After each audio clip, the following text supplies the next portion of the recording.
Où en est l'enseignement depuis la grève des lycéens et les promesses gouvernementales? FR3 Île-de-France est allé au lycée Henri Bergson à Lillion dans l'Yonne. Il subsiste toujours des problèmes, mais on se serre les coudes. C'est ainsi que M. Franck Bardu, professeur d'éducation physique, a décidé de prendre en attendant la place du professeur de philosophie, toujours vacante. Voilà, je suis là parce que votre professeur de philo n'a toujours pas été remplacé. Donc c'est moi qui, en attendant, vais assurer les cours. Ok? Bon, sinon, voilà, on va commencer. Qu'est-ce que vous étudiez, là, dernièrement? Oui? Épicure et la luxure. Épicure et la luxure. Ouais, écoutez, pour la luxure, un simple bandage suffit.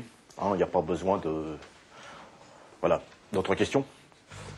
C'est vrai qu'en cumulant éducation physique, poterie et philo, j'arrive quand même à dépasser le SMIC, faut le dire, je suis franc avec vous, mais là j'attends quand même que l'éducation nationale accepte qu'après les cours je puisse faire le ménage dans les classes, et auquel cas s'ils acceptent, ça permettra de respirer quand même financièrement, ça faut le dire.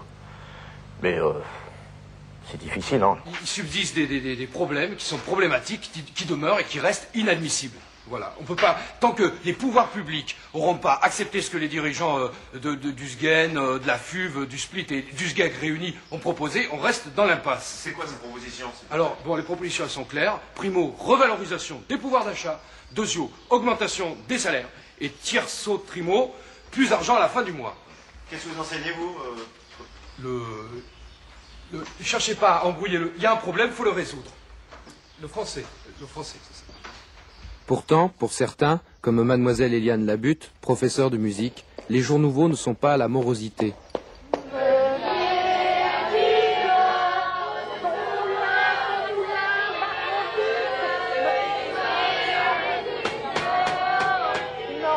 Non, ça ne va pas du tout. Chut, Isabelle, chut.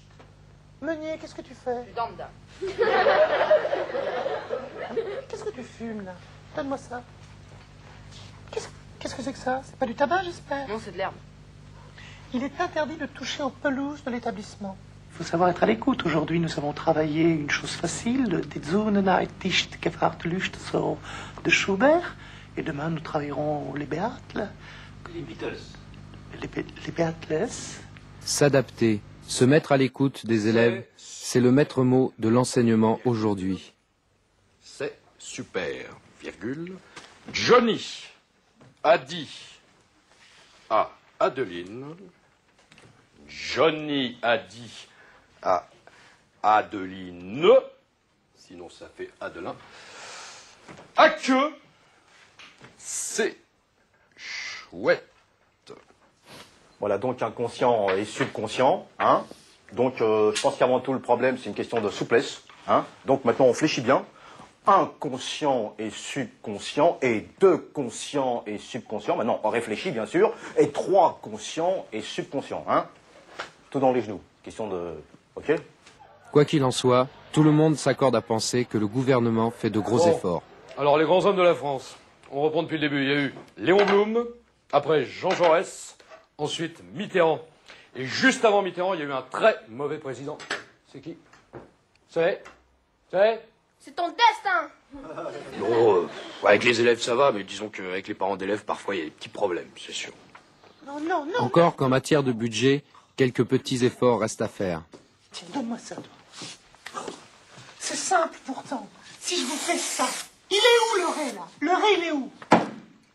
Bien, Christophe, bien. Vaste problème que l'enseignement, où les polémiques demeureront toujours.